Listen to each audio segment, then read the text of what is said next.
I walked into my sister's engagement party. The groom whispered with a sneer, "The stinky country boy is here." He didn't know I owned the hotel, or that the groom's family was about to learn it the bloody way. The chandeliers in the grand ballroom caught the light like fractured diamonds. I stood in the doorway, taking in the scene before me: white tablecloths, crystal glasses, arrangements of orchids that probably cost more than my first car. My sister Emily stood near the center of the room in a cream-colored dress, laughing at something her fiancé Brandon had said. She looked happy. That was all I'd wanted for her since our parents died 6 years ago. I'd driven 4 hours straight from the ranch to make it on time. The dust from the property still clung to my boots despite my best efforts to clean them in the hotel bathroom. My suit was new but simple, bought specifically for this occasion. I wasn't trying to impress anyone. I just wanted to celebrate my little sister's happiness. Brandon noticed me first. His smile flickered for a fraction of a second before he leaned toward his best man, a guy named Trent who I'd met once before. The words carried across the polished floor with crystal clarity. "The stinky country boy is here." Trent snickered. Brandon's mother, Patricia, glanced my way with an expression that could freeze water. She whispered something to her husband Gerald, who merely grunted and returned his attention to his phone. I made my way through the crowd. Emily saw me and her face lit up. "Marcus! You made it!" She rushed over and hugged me tight. "I was worried you wouldn't be able to get away from the ranch." "Wouldn't miss it for anything," I said, returning her embrace. Brandon appeared at her side, extending his hand with a smile that didn't quite reach his eyes. "Marcus! Good to see you, man." I shook his hand. His grip was deliberately firm, the kind of handshake designed to establish dominance rather than friendship. "Congratulations. You're getting a wonderful woman." "I know," he said, wrapping an arm around Emily's waist. "She's way too good for a farm boy like yourself, but luckily she found someone who can actually provide for her." Emily's cheeks flushed. "Brandon, stop it. Marcus has done more for me than—" "I'm just teasing," Brandon interrupted, though his eyes told a different story. "Your brother knows I'm kidding. Right, Marcus?" "Sure," I said evenly. The party continued around us. I found a corner table and watched my sister move through the crowd, greeting guests, accepting congratulations. She deserved this. After everything she'd been through, every sacrifice she'd made to put herself through nursing school while I worked the ranch, she deserved happiness. Patricia approached my table with the careful steps of someone navigating a minefield. "Marcus, isn't it?" She didn't wait for confirmation. "I wanted to thank you for coming all this way. I know it must be difficult for you to take time away from your work." "Not difficult at all," I replied. "Well, that's very kind. Brandon tells me you run a cattle farm?" The way she said it made it sound like I shoveled manure for a living. "Something like that." She smiled tightly. "How quaint. It must be such a different world from what Emily's become accustomed to. Brandon's given her a taste of the finer things. 5-star restaurants, trips to Europe, designer clothes. I'm sure she appreciates having someone who can elevate her station in life." I took a slow sip of water. "Emily doesn't need elevating. She's always been exceptional." Of course," Patricia said, her tone suggesting she believed otherwise. "But you must admit, there's a certain refinement that comes with the right kind of upbringing. Education. Connections. Brandon went to Yale, you know. His father and I made sure he had every advantage." "That's wonderful." She studied me for a moment, perhaps trying to determine if I was being sincere or sarcastic. "Yes. Well, I'm sure you did the best you could for Emily, given your limitations." The conversation was interrupted by the sound of Brandon tapping a knife against his champagne glass. The room fell quiet as he prepared to make a toast. "I want to thank everyone for coming tonight," he began, his voice smooth and practiced. "It means the world to Emily and me to have you all here to celebrate our engagement. I also want to take a moment to acknowledge some people who couldn't be with us tonight: Emily's parents, who passed away some years ago." Emily's eyes glistened. I felt my chest tighten. "Emily has overcome so much," Brandon continued.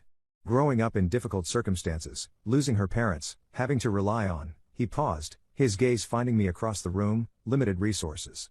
"But she persevered. She made something of herself.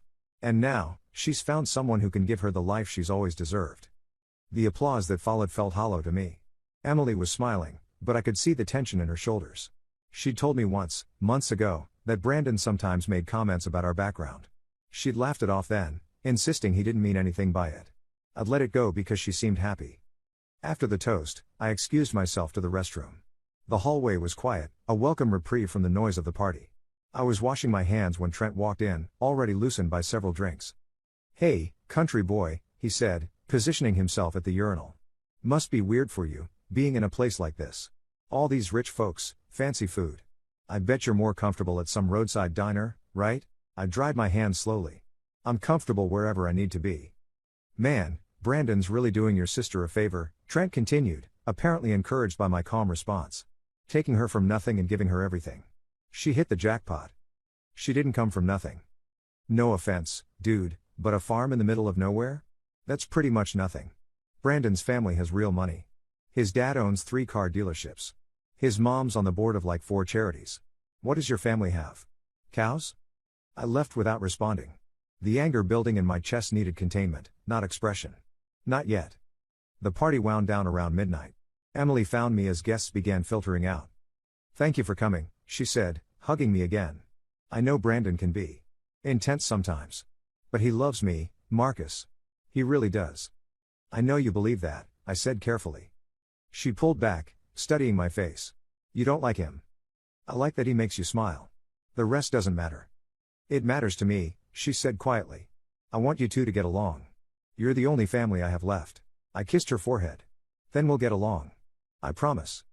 Driving back to my hotel room, not the one where the party was held, but a modest place a few miles away, I replayed the evening in my mind. Brandon's sneering comment. Patricia's condescension. Trent's drunken mockery. All of it painted a clear picture of how they saw me, how they saw Emily's past. What none of them knew, what Emily herself didn't fully understand, was that the Grand Riverside Hotel where they just celebrated wasn't rented for the evening. It was one of 5 luxury properties I owned across 3 states. My phone rang. James Chen, my property manager and closest friend, his name lighting up the screen. How was the party? He asked. Educational. That bad?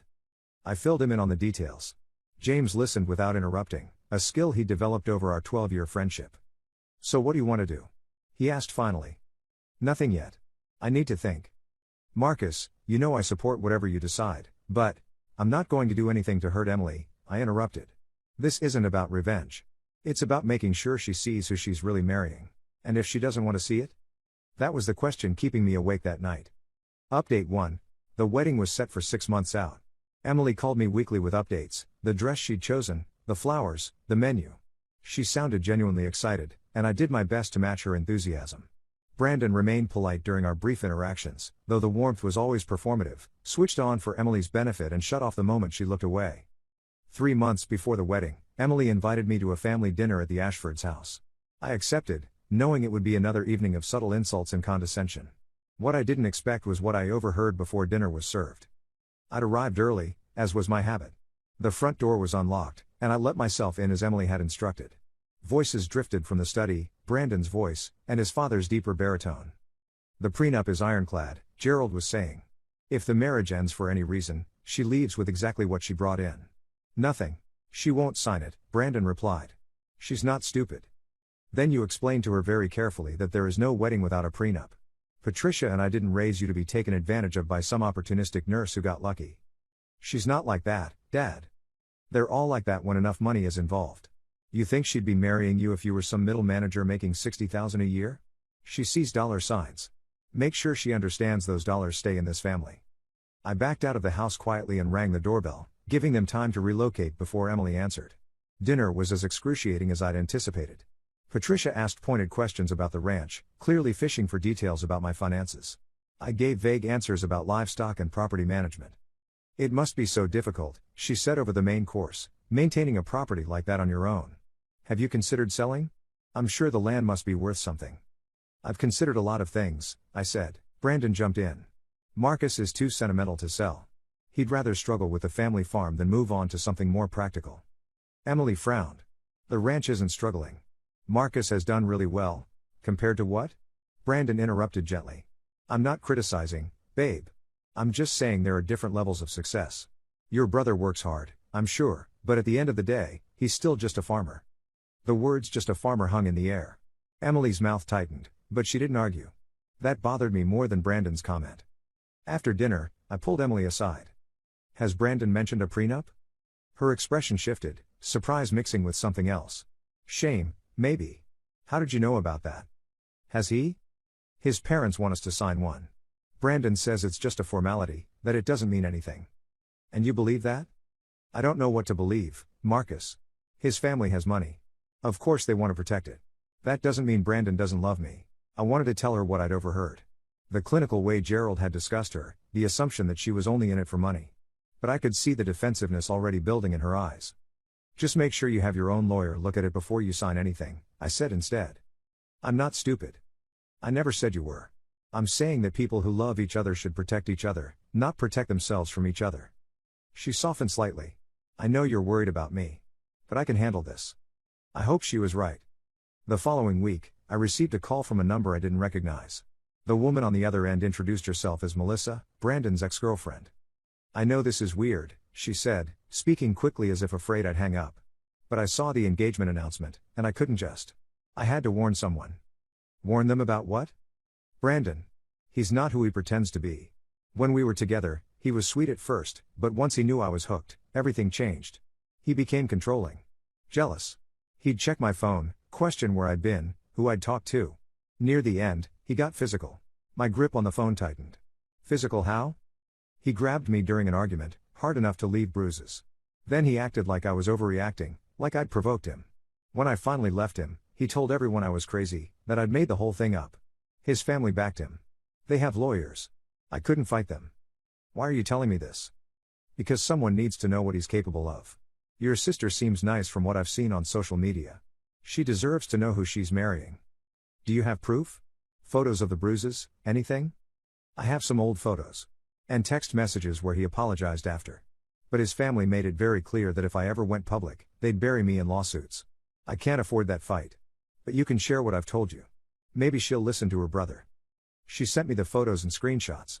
The bruises on her arms were unmistakable. The text messages showed a pattern, Brandon apologizing, promising to change, then weeks later, evidence of another incident. I sat with that information for 2 days. The protective part of me wanted to drive straight to Emily's apartment and show her everything.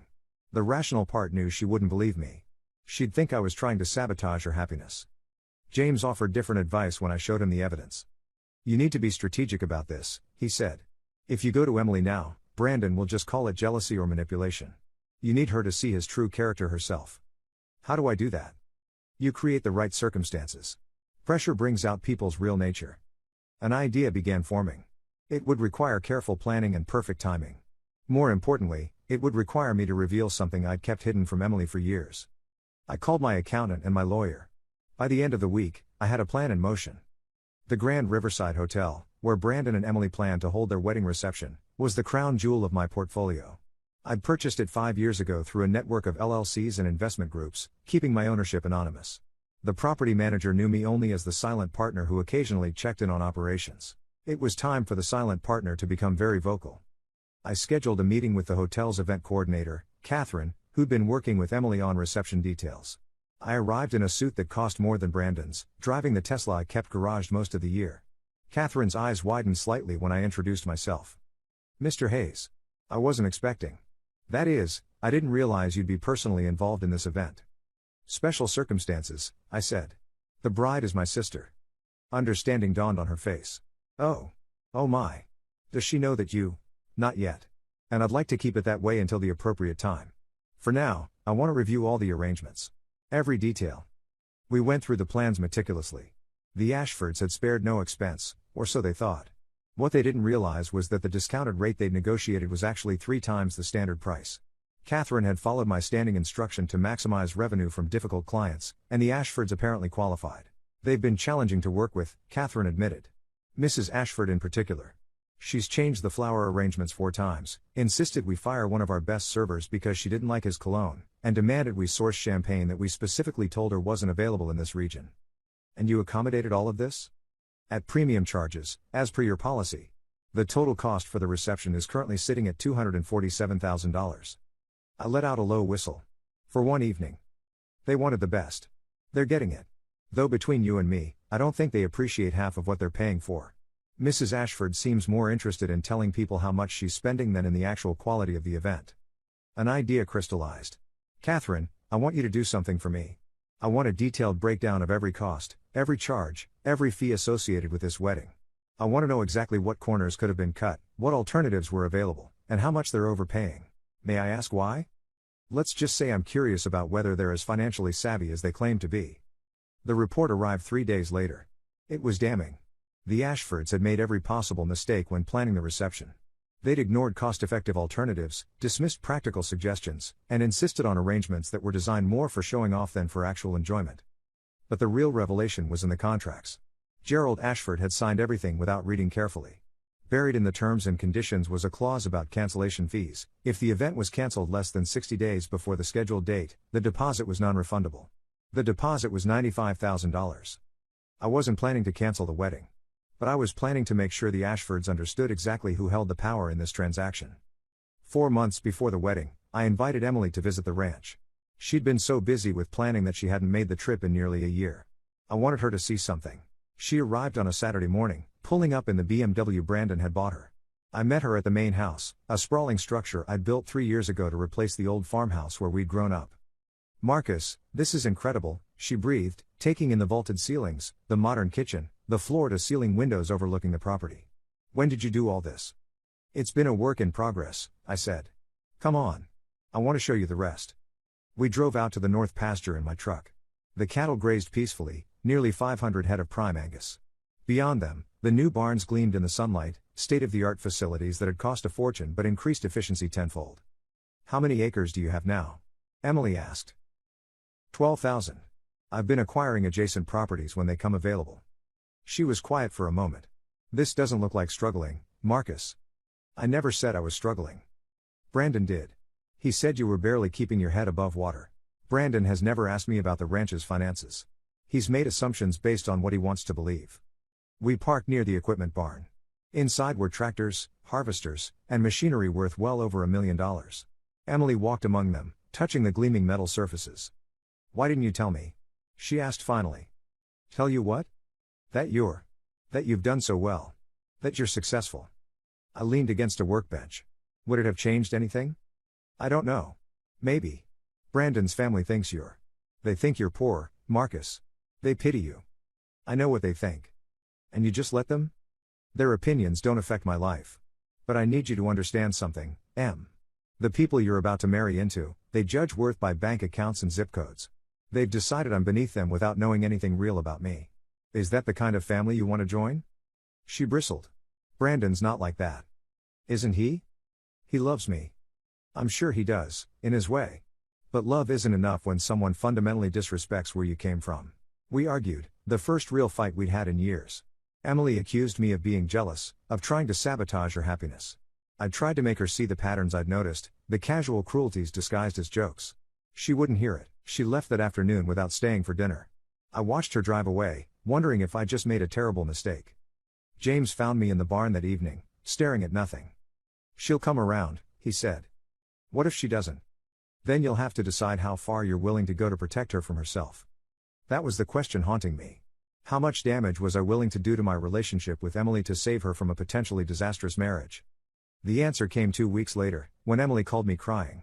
Brandon had exploded at her over something trivial. She'd forgotten to pick up his dry cleaning. He'd called her careless and lazy, then stormed out of her apartment, leaving her shaking. "He's never talked to me like that before," she sobbed. "I don't understand where it came from." I wanted to tell her about Melissa, about the pattern of behavior. But I held back. She wasn't ready to hear it yet. "Do you want me to come down there?" I asked instead. No, I'm okay." He apologized already. He said he's under a lot of stress with work and the wedding planning. He didn't mean it. The words sounded hollow even to her.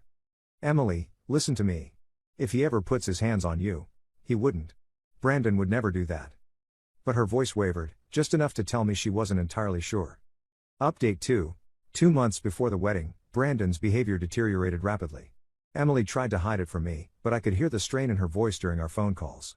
She made excuses. He was stressed about a big project at work, his parents were pressuring him about the wedding details, he was tired. Then she showed up at the ranch unannounced on a Tuesday morning. Her left wrist was wrapped in an elastic bandage. "What happened?" I demanded. "I fell," she said automatically. "It's just a sprain." "Show me." She hesitated, then unwrapped the bandage. The bruising was in a distinct pattern, 4 marks on one side, 1 on the other. Finger-shaped. "Emily." "We got into an argument," she whispered. "About the prenup. I told him I wasn't going to sign it without my own lawyer reviewing it first, and he got angry. He grabbed my wrist, trying to get me to listen. He didn't mean to hurt me." Every muscle in my body tensed. "He put his hands on you." "It wasn't like that. He was frustrated, that's all. He apologized immediately. That's how it starts. I pulled out my phone and showed her the messages from Melissa. This is Brandon's ex-girlfriend. Read what she says. Look at the photos. Emily's face went pale as she scrolled through the evidence. Where did you get this? She contacted me after seeing your engagement announcement. She wanted to warn you. You've known about this for months and didn't tell me? Would you have believed me? You barely believe it now, and you're standing here with his fingerprints bruised into your wrist. She sat down heavily. I thought you were just being overprotective. Trying to keep me from being happy. I want you to be happy.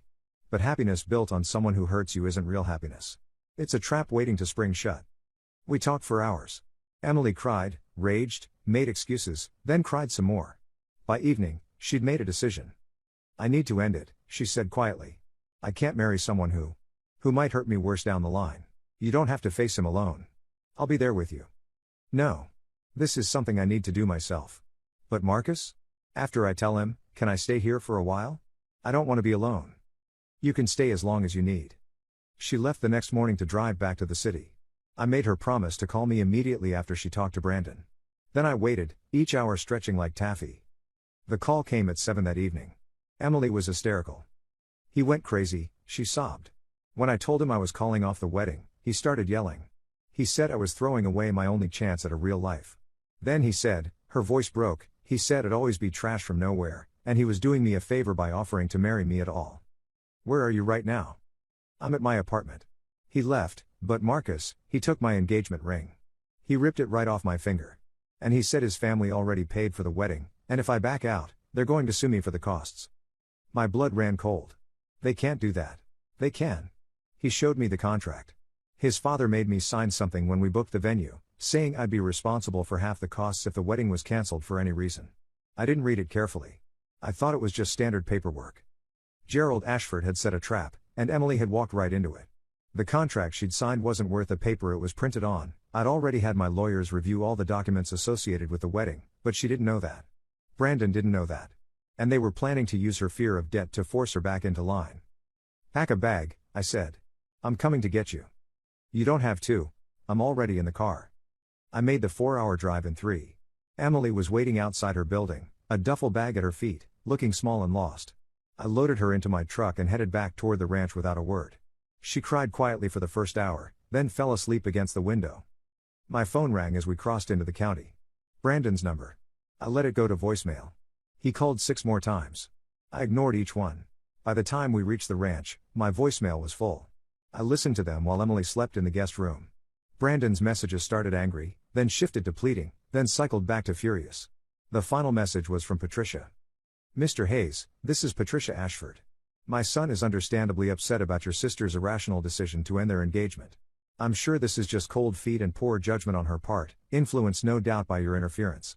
I'm calling to inform you that we expect Emily to honor her financial commitments regarding the wedding. The contract she signed is legally binding. If she refuses to proceed with the marriage, we will pursue legal action for the full amount of $123,000, her share of the wedding expenses. I trust you'll help her see reason. Good evening. $123,000. They'd inflated even the fake contract amount. I called my lawyer. Michael, I need you to do something for me. By morning, I had a plan. It wasn't kind. It wasn't gentle. But it was perfectly legal, and it would teach the Ashfords a lesson about trying to financially intimidate people they considered beneath them. Emily woke around 10. I made breakfast while she sat at the kitchen table, looking hollow. They're going to sue me, she said flatly. I don't have that kind of money, Marcus. I'll have to file bankruptcy. My nursing license, my career, they're not going to sue you. You don't know that.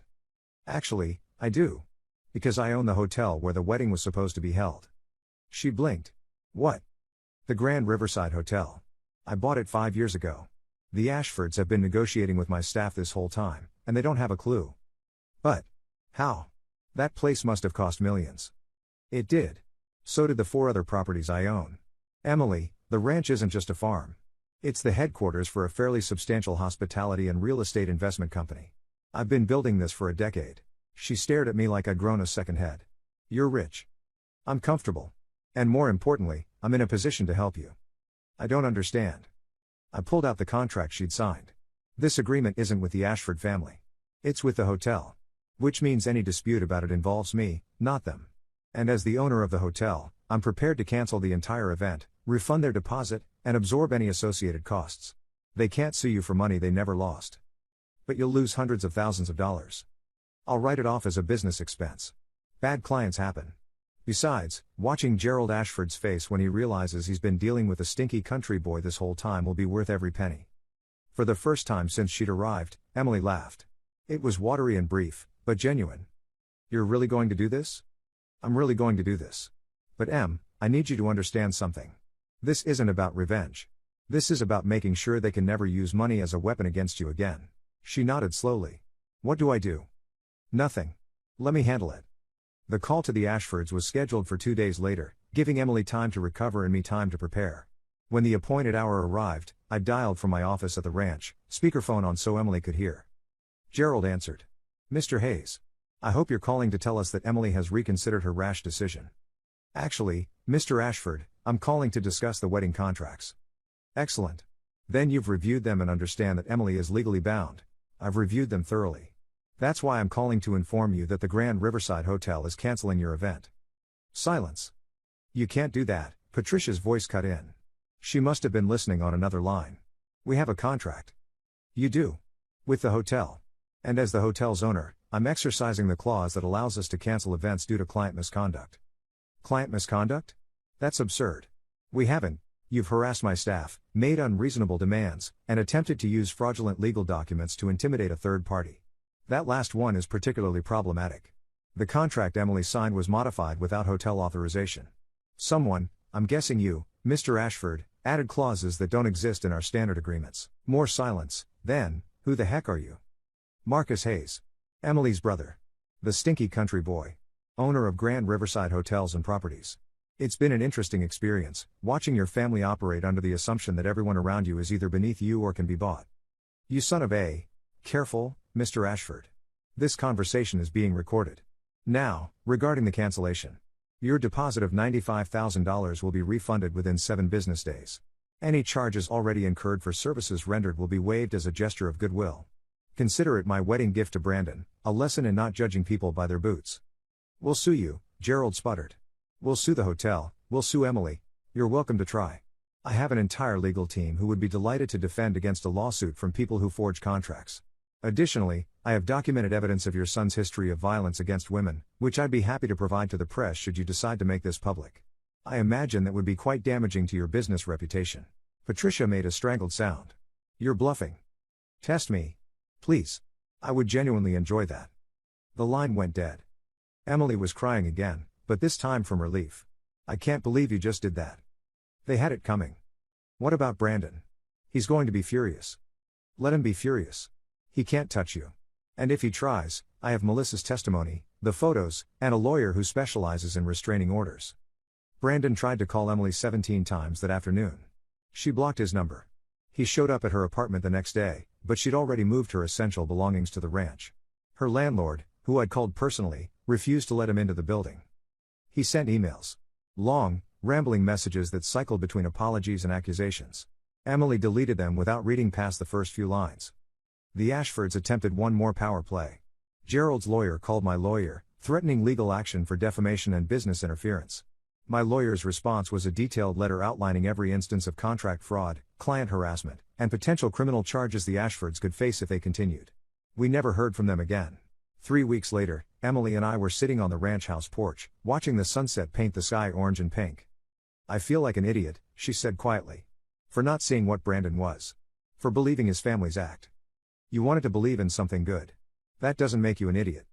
I let them make me feel small. Like I needed to prove I was worthy of their world. Their world is small, Em. It's built on putting other people down to lift themselves up. You're better than that. You always have been. She leaned her head on my shoulder. Thank you for not giving up on me. Even when I didn't listen. That's what big brothers are for. Super rich big brothers who own hotels and can destroy people who cross them? I laughed. That's a recent development.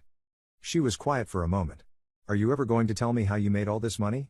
The truth, not the vague real estate investment answer you give everyone else. So I told her. About the first property I'd bought with the life insurance money after our parents died, a rundown motel on the highway that everyone said would never turn a profit. About the years of 18-hour days, learning the business from the ground up while making sure she had everything she needed for school. About the calculated risks, the partnerships, the slow building of an empire that I'd kept quiet because I never wanted money to define me or our relationship. You could have told me, she said. I would have understood. Maybe. But I didn't want you to feel like you owed me anything. I wanted you to build your own life, make your own choices, succeed on your own terms. Money complicates that. It also would have saved me from almost marrying a jerk who thought he was doing me a favor. True. But then you wouldn't have learned what you needed to learn about trusting your own judgment. She punched my arm lightly. You're infuriatingly wise sometimes. I learned from the best. Mom always said that people show you who they are eventually. You just have to be willing to see it. She was right. We sat in comfortable silence as the stars began to appear. Somewhere in the city, the Ashfords were probably licking their wounds, trying to figure out how the simple country boy had outmaneuvered them so completely.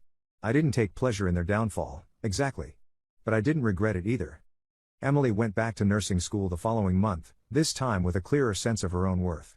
She started dating again eventually, but with better judgment. She learned to recognize the red flags, to trust her instincts, to walk away when something didn't feel right. As for me, I kept running the ranch and the hotels, kept building something meaningful out of the foundation our parents had left us. I never did reveal my ownership of the Grand Riverside to anyone beyond my immediate business circle. The property continued to host beautiful weddings and celebrations, just not for people who thought money gave them the right to treat others as less than human. Brandon tried to contact Emily one final time, about 6 months after the canceled wedding. He'd gotten engaged to someone new, he said, and wanted Emily to know there were no hard feelings. She didn't respond.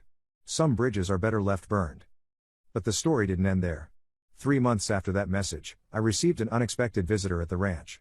Melissa stood on my porch, looking nervous but determined. She was petite, with shoulder-length brown hair and eyes that had seen too much. I hope you don't mind me showing up like this, she said. I got your address from public records. I wanted to thank you in person. I invited her in, offered coffee. We sat in the living room while she explained. After you showed Emily those messages I sent you, something changed for me. I'd been carrying this weight, this fear that speaking up had been pointless. But hearing that it helped someone avoid what I went through, it gave me courage to do something I should have done years ago. What did you do? I filed a police report. About what Brandon did to me. I know it's probably too late for charges, but I wanted it documented. And then something unexpected happened. 2 other women came forward. Women who'd dated Brandon between me and Emily. They'd both experienced the same pattern, charm turning to control turning to violence. The coffee mug felt heavy in my hands. He did this to multiple people. The detective handling the case thinks there might be more. Brandon's family has money and lawyers, so nothing may come of it legally. But at least now there's a record. A pattern. If he hurts someone else, they'll have evidence that this isn't new behavior. How did you find out about the other women? I posted in a local forum, very carefully, not using names. Just describing what happened and asking if anyone else had similar experiences with someone matching Brandon's description. They reached out privately. We've been supporting each other through the process. Emily emerged from the kitchen where she'd been listening. Thank you, she said simply. For being brave enough to warn us. For not letting him keep you silent. Melissa's eyes filled with tears. I'm just glad you got out before he did worse. The 3 of us talked for hours. Melissa stayed for dinner, sharing stories not just about Brandon but about her life after, how she'd gone back to school, become a therapist specializing in relationship trauma, dedicated herself to helping others recognize the signs she'd missed in her own relationship. The thing people don't understand about abusers, Melissa said, is that they're not monsters all the time. If they were, no one would stay. They're charming, apologetic, vulnerable. They make you feel special, chosen. And then slowly, so slowly you barely notice, they start tearing you down. By the time you realize what's happening, you've already invested so much. You've already been isolated from people who might help you see clearly. Emily nodded. Brandon started small. Comments about my clothes being too casual when we went to nice restaurants. Suggestions about how I could improve myself. He framed everything as being helpful, wanting me to reach my potential. I thought he was pushing me to be better. He was pushing you to be smaller, Melissa said. To fit into the box he'd designed for you. Before Melissa left that evening, she handed me a business card. If you ever hear of anyone dealing with something similar, please give them my number. Or have them contact the domestic violence hotline. No one should have to navigate this alone. After she drove away, Emily and I stood on the porch in the cooling evening air. Do you think he'll hurt his new fiancée? She asked. Probably. Unless she's stronger than he expects, or sees through him faster than you did. Should we warn her? I'd thought about this question for weeks. We could try. But would she listen? When you were with Brandon, if a stranger had told you he was dangerous, would you have believed them? Emily's silence was answer enough. The best we can do is make sure there's a record. Make sure that when she does need help, there's evidence that this is a pattern. Melissa did that. The other women did that. You did that by leaving. Update 3. The fall brought changes. Emily moved into a house near the city, close enough to the hospital where she'd accepted a position in their emergency department, but far enough from her old life to feel like a fresh start. She decorated it herself, every choice deliberate, every piece of furniture selected because she loved it, not because someone else approved. I visited one weekend to help her assemble a bookshelf. We worked in comfortable silence, the kind that only comes from years of understanding. I've been thinking about the hotels, she said suddenly, holding a piece of wood steady while I drilled. About how you built all of that while making sure I never felt like I owed you anything. You don't owe me anything. I know. That's what I'm saying. You gave me space to become who I am without the weight of debt or obligation. Brandon's family, they would have held every penny over my head forever. Every gift would have come with strings. Different philosophies, I said, focusing on the screw. It's more than that. You see people as having inherent value. They see people as having transactional value. That's why they couldn't imagine you were successful. In their world, successful people don't drive dusty trucks or wear scuffed boots. They perform success. And I just live it? She laughed. Something like that. The bookshelf completed, we ordered takeout and ate sitting on her new couch, watching the city lights flicker on as dusk settled. James called me last week, Emily mentioned casually. Asked if I wanted to help with the hotel business. I set down my food. He did? He said you're expanding, acquiring another property in Colorado, and you need someone to oversee the guest experience program. Someone who understands people, who can train staff on genuine hospitality rather than performative service. What did you tell him? That I'd think about it. I love nursing, Marcus. I love helping people in their worst moments. But I also love the idea of creating spaces where people make good memories. Weddings, anniversaries, family reunions. Places where they feel valued, not judged. You'd be incredible at it. I'd want to do it my way, though. Not corporate protocols and standardized service. Real warmth. Real attention to what matters. That's exactly what we need. She studied me for a long moment. This isn't charity, right? You're not offering this because you feel sorry for me after everything with Brandon? I'm offering it because you have skills and perspective that would make the business better. If you weren't my sister, if you were just someone I'd met who had your background and abilities, I'd still want you on the team. Okay, she said simply. Then yes. I'll do it. But I'm keeping my nursing license active. I want the option to go back if this doesn't work out. Fair enough. Emily started with the company in January. Her approach was revolutionary in its simplicity. She treated every guest interaction as an opportunity to make someone feel seen. She trained staff not on scripts but on active listening, on reading body language, on understanding that luxury isn't about thread count and marble counters. It's about feeling like you matter. The Colorado property's guest satisfaction scores increased by 40% in 3 months. James was ecstatic. I was proud, but not surprised. In March, I received a letter from Patricia Ashford. Not an email, not a phone call, but an actual physical letter on heavy cardstock with a monogrammed return address. Mr. Hayes, I am writing to formally apologize for my family's treatment of you and your sister. Recent events have given me cause to reflect on our behavior, and I am ashamed of how we conducted ourselves.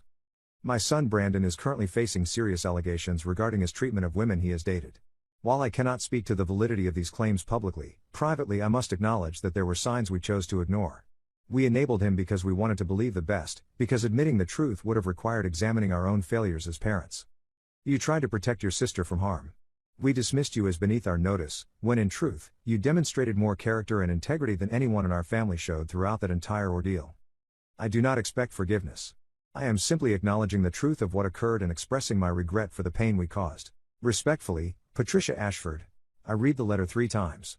Emily read it once and handed it back. Do you believe her? She asked. I think she believes herself.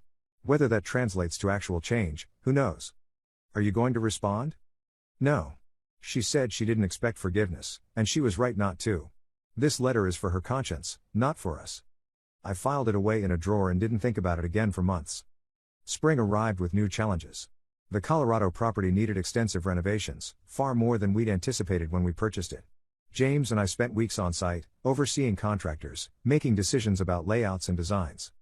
Emily visited on a Friday afternoon, walking through the gutted ballroom with a critical eye. This space is all wrong, she announced. Thanks for the vote of confidence. No, I mean the flow. The way it's designed now, it's just another fancy box. People will stand in rigid clusters, afraid to move around. You need to break it up, create intimate spaces within the larger space. Alcoves, different seating areas, varied lighting zones. She sketched ideas on a notepad, her vision spilling out faster than her hand could capture it. By evening, she'd redesigned the entire ballroom, and it was brilliant. Where did you learn this? I asked, studying her drawings. From watching people at parties. Observing how they naturally gather, where they feel comfortable, where they feel exposed. Most event spaces are designed for aesthetics, not for actual human behavior. We implemented her design. The ballroom became our signature space, featured in wedding magazines and hospitality journals. Emily gave interviews, explaining her philosophy of human-centered event design. She became something of a minor celebrity in the industry. Which is how she met David. He was an architect, attending a hospitality conference where Emily was speaking on a panel about creating welcoming spaces. He approached her afterward with questions about her approach, and they ended up talking for 3 hours over dinner. She called me that night, breathless with excitement. I met someone. And I'm terrified. Because? Because what if I'm wrong again? What if I'm seeing what I want to see instead of what's really there? Then you'll figure it out and deal with it. But you're not the same person who dated Brandon. You know the warning signs now. Trust yourself. She did. Slowly, carefully, she let David into her life. He was patient with her caution, understanding when she needed space, never pushing her past her boundaries. He met me 4 months into their relationship, nervous but genuine. I understand you're protective of Emily, he said over dinner at the ranch. I respect that. I'm not going to pretend I'm perfect, but I can promise you I'll never make her feel less than she is. Good, I said simply. Emily watched our interaction with barely concealed anxiety. Later, after David left, she cornered me in the kitchen. Well? He seems decent. That's it? That's all you're going to give me? I smiled. What do you want me to say? That he's wonderful and perfect and you should marry him tomorrow? Maybe. He's clearly crazy about you. He listened when you talked, didn't interrupt, didn't try to dominate the conversation. He asked questions about things you're interested in. He looked at you like you're the most fascinating person in the room, because to him, you are. So you approve? I think you don't need my approval anymore. But yes, I like him. She hugged me tight. Thank you for not being a jerk about this. I know you could make this hard if you wanted to. Why would I want to? Because I almost married someone terrible. Because you had to rescue me. Because I didn't listen to you before. You were trying to build a life. You made a mistake. You corrected it. That's not something to be punished for. Emily and David got engaged a year later. The proposal was simple, during a hike in the mountains, no fanfare, just the two of them and a ring he'd designed himself, incorporating stones he'd collected from places they'd traveled together. She called me immediately after saying yes, her voice bright with joy that sounded nothing like the forced enthusiasm she'd had with Brandon. I'm getting married, she said. I'm happy for you. We want to have the wedding at the ranch. Small ceremony, just family and close friends. Is that okay? It's more than okay. Planning this wedding was nothing like the grand Riverside fiasco. Emily and David made decisions together, compromising easily, focused more on the meaning of the day than the spectacle. David's parents were warm and welcoming, treating me like family from the first meeting. His mother, Susan, helped Emily pick flowers from a local nursery, the two of them laughing over bouquet arrangements. His father, Tom, spent an afternoon with me discussing ranch management, genuinely interested in the operation without a trace of condescension. You've built something remarkable here, Tom said, watching the cattle graze in the distance. My wife and I run a small business, nothing on this scale, but I recognize the work that goes into it. The daily commitment. It's not for everyone, I said. No, but it's clearly for you. Emily talks about how you built all of this while making sure she could pursue her own dreams. That's real success, not just building wealth, but building it in a way that lifts others up. The wedding took place on a perfect September afternoon. Emily walked toward David along a path lined with wildflowers, wearing a simple dress she'd chosen herself, smiling with genuine happiness. No performance, no proving anything to anyone. Just two people promising to build a life together. I stood beside her as she said her vows, her voice steady and sure. David's eyes never left her face, his expression one of pure adoration mixed with the kind of respect that comes from truly seeing your partner as an equal. At the reception, held in a tent on the north lawn, I gave a toast. When Emily was 7, she decided she wanted to be a veterinarian. Not because she loved animals particularly, but because she'd read that vets made good money, and she wanted to make sure we'd be okay after our parents died. I told her she didn't need to worry about money, that she should pursue what made her happy. She didn't believe me. She spent years trying to be practical, trying to make safe choices, trying to earn security rather than trust it existed. Emily's eyes glistened. Then she met someone who made her feel like she needed to earn his approval, his family's acceptance. She almost settled for that. But she didn't. She found the courage to walk away from a false promise and towards something real. Today, watching her marry David, I see someone who's learned that you don't have to diminish yourself to be loved. You just have to find someone who sees your actual worth. I raised my glass. To Emily and David. May you always see each other clearly, treat each other kindly, and build something that makes you both better. The celebration lasted until stars filled the sky. James cornered me near midnight, slightly drunk on champagne. You did good, Marcus. I didn't do anything. Emily saved herself. You gave her a safe place to land. That's not nothing. Later, after the guests had departed and the cleanup crew had finished, Emily found me sitting on the porch, watching the night. Thank you, she said, settling beside me. For what? For never giving up on me. For seeing what I couldn't see. For letting me figure things out on my own timeline. You would have gotten there eventually, even without me. Maybe. But it would have taken longer. And hurt more. We sat in silence, listening to the crickets and the distant sound of cattle settling for the night. Do you ever think about what would have happened if I'd married Brandon? She asked. Sometimes. But thinking about disasters that didn't happen seems like a waste of energy. I think about it. I think about how close I came to trapping myself in a life that would have destroyed me piece by piece. And I think about how you risked our relationship to pull me back from that edge. You're my sister. That's what siblings do. Not all of them. Some people would have washed their hands of me, told me I made my bed and had to lie in it. Then those people don't understand what family means. Emily leaned her head on my shoulder, just as she had years ago when I'd first tried to warn her about Brandon. But this time, there was no tension, no argument waiting to happen. Just peace. I'm going to make you an uncle, she said quietly. David and I want kids. Probably terrifies you. I laughed. Terrifies me? You're the one who's going to be responsible for keeping a tiny human alive. You'll help though, right? Teach them about ranching, show them that success doesn't look one way? If you want me to. I want them to know their uncle. The one who built an empire from dirt and never forgot where he came from. The one who measures worth in character, not bank statements. High expectations. You'll live up to them. You always do. 6 months after the wedding, Emily called to tell me she was pregnant. A year later, I held my nephew for the first time, a squirming bundle named after our father. He grabbed my finger with surprising strength, and Emily laughed at my expression. You look terrified. He's so small. What if I break him? You won't. You never break the things that matter. As I watched my sister rock her son, surrounded by a husband who adored her and a life she'd built on her own terms, I thought about the night at the Grand Riverside Hotel. The sneer in Brandon's voice. The assumptions made about worth and value and status. The Ashfords had measured me and found me wanting, never realizing their ruler was broken. They'd looked at Emily and seen a project, someone to be shaped and molded and improved. They'd both been so certain of their superiority that they'd missed the obvious truth. Real wealth isn't about what you own, but about who you are when no one's watching. I'd built hotels and properties, accumulated assets and investments.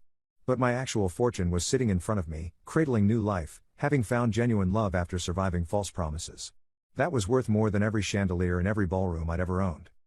Sometimes the greatest strength isn't found in wealth or status, but in knowing your worth regardless of what others choose to see. My sister learned that she didn't need someone else's validation to be valuable. She had always been extraordinary, long before any mansion or diamond ring entered her life. The Ashfords measured worth in dollars and prestige, but they'd forgotten the most important currency, genuine human decency. In the end, Emily didn't need me to destroy her tormentors or prove my success to them. She needed the space to recognize her own power, to understand that love should never make you smaller. The ranch taught me that growth takes time, that the strongest foundations are built slowly and carefully. Emily's healing was the same, patient, deliberate, rooted in truth. And that's a lesson worth more than all the hotels in the world.